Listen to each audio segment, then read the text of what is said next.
Kitang yayain na huminto muna tayo sandali. Sa panahon ng sakuna, tulad ng bagyo, lindol, sunog, o kahit kaguluhan, alam kong napupunon ng takot at pangamba ang ating puso. Pero naniniwala rin ako na makakahanap tayo ng ginhawa at lakas sa pamamagitan ng isang simple at taimtim na panalangin.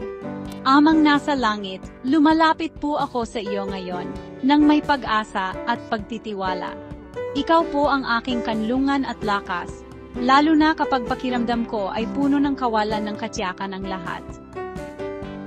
Panginoon, mangyaring balutin mo po ako, at ang aking mga mahal sa buhay ng iyong makapangyarihang kamay.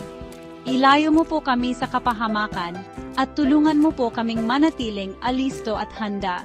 Gabayan mo po ang mga namumuno at nagpoprotekta sa amin, upang makagawa sila ng matatalinong desisyon para sa kaligtasan ng lahat.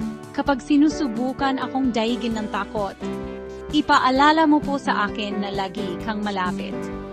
Gawin mo po akong matapang, hindi dahil nawala na ang mga panganib, kundi dahil alam kong kasama kitang lumalakad.